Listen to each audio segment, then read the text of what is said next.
Hello, I'm Chef Krista Van Wagner, and welcome to my kitchen.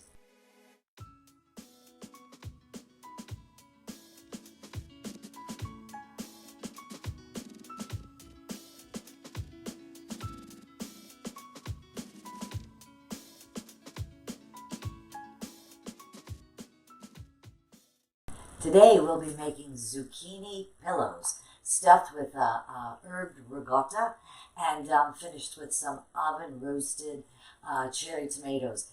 From the garden is my theme today. From the garden, from my garden.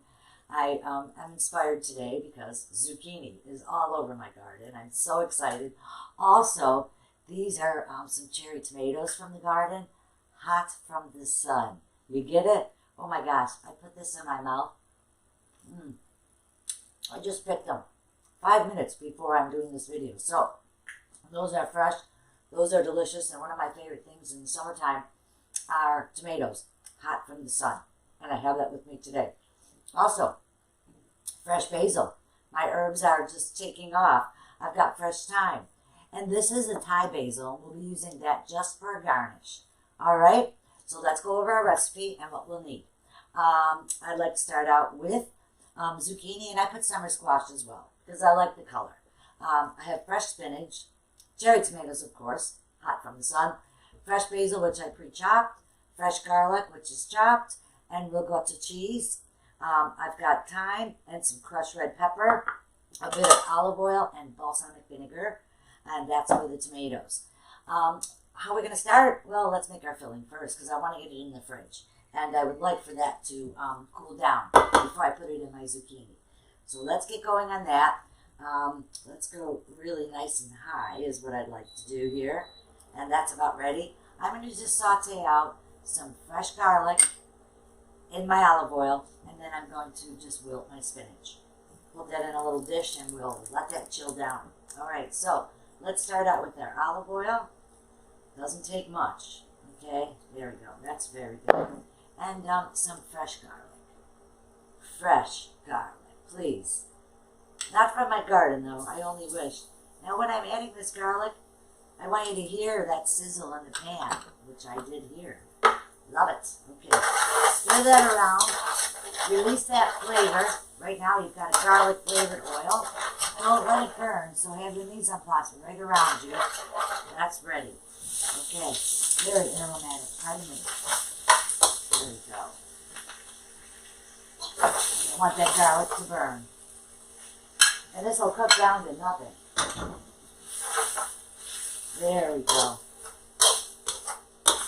High and fast, okay? Spinach everywhere. There we go. We'll roll that down. And if you didn't want the spinach in the ricotta filling, that's fine. Just delete this step.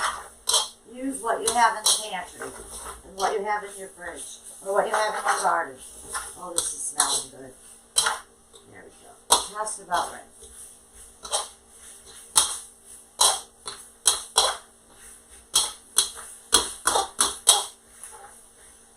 A little bit of salt and a little bit of pepper. Fresh crushed black pepper is all I use.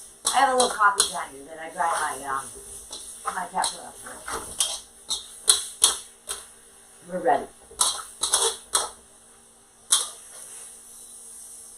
Cooks down to nothing. Oh my goodness.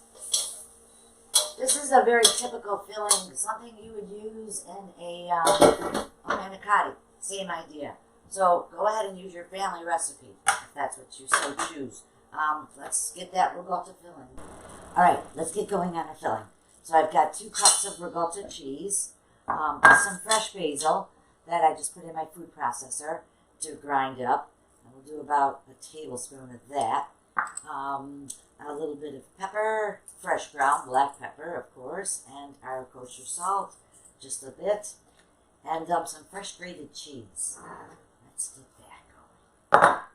Just a bit, just a bit. You can use a mozzarella if you want, Parmesan, Asiago's wonderful, just to punch it up just a bit. So let's grate that. That looks good. This will zip it up. Go ahead, any kind of cheese you want. Go ahead and add it, you know.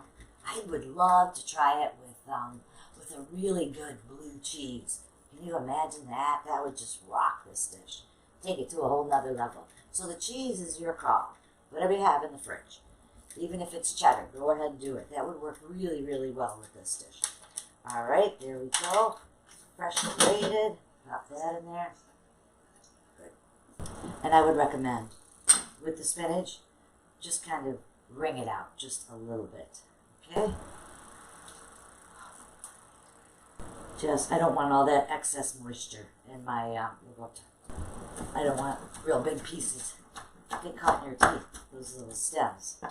There we go. And this is a baby organic spinach. Much easier to work with. That baby organic is much more tender. All right, let's mix that up. Next, the zucchini.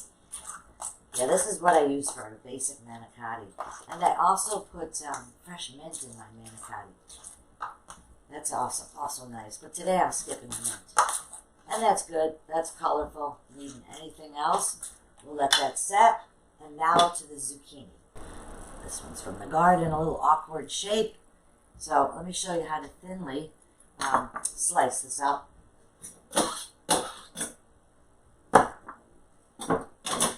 We go.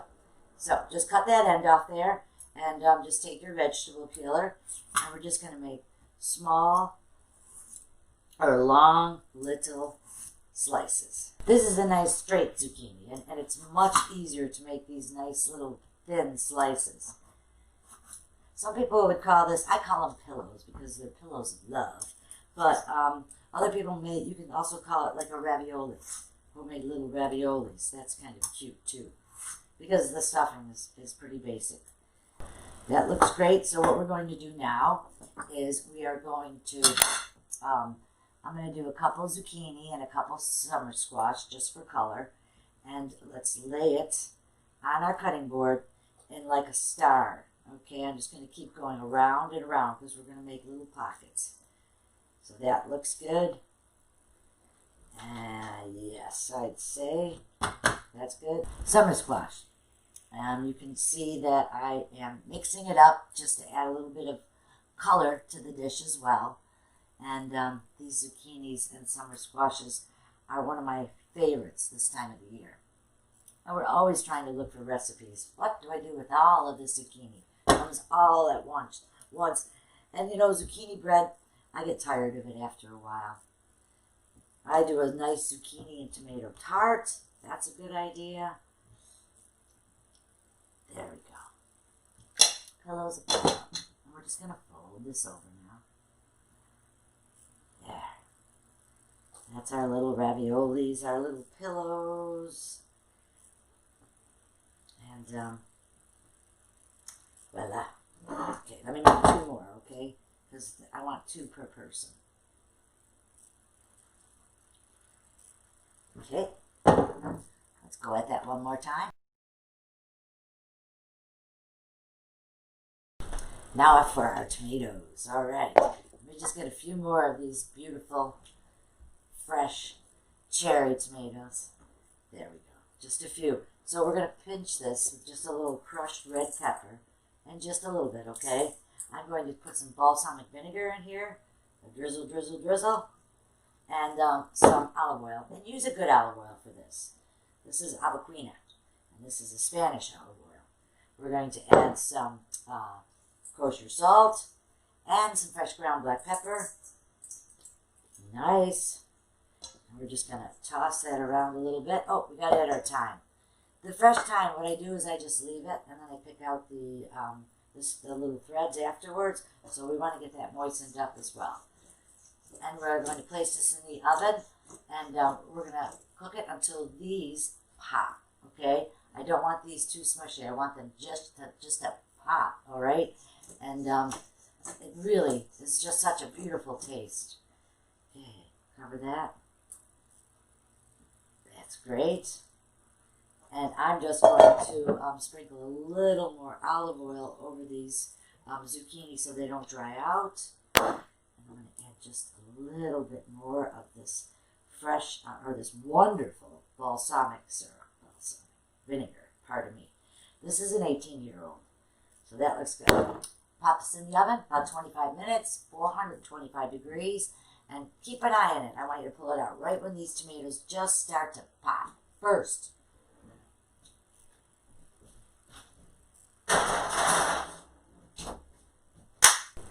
yes, we're ready. These are ready. They pop. Oh, they're popped. Look how beautiful. That is a beautiful side dish. That would be wonderful with fish, seafood, let's see, even a chicken, like a chicken parmesan or something. I'm going to set up one for you, for my guest. So simple. For 2 per portion is what I recommend. So we're going to do 1 summer squash and 1 zucchini. There we go. Oh, look at that cheese. It's oozing. Sorry about that. And our tomatoes. This is awesome. And just so simple. I would say that this would fall under the KISS theory. And these are just going to pop right in your mouth. And just a little bit of a broth. Not much. Let's see, just drizzle a little. There we go. I want 2 more popped tomatoes. Yum. The cheese makes it. Looks good, and I'm going to garnish it with these cute little tomatoes from the garden. I don't know really what else ought to do with them. There's so many of them, but I think that looks pretty.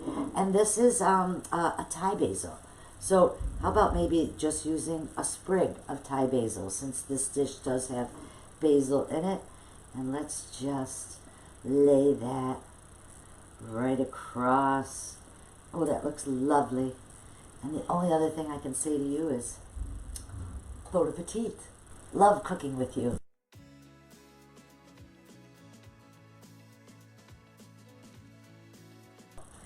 I would love to know what you thought of this recipe. Please leave your thoughts in the comments below. If you like this video, please like and subscribe to my channel.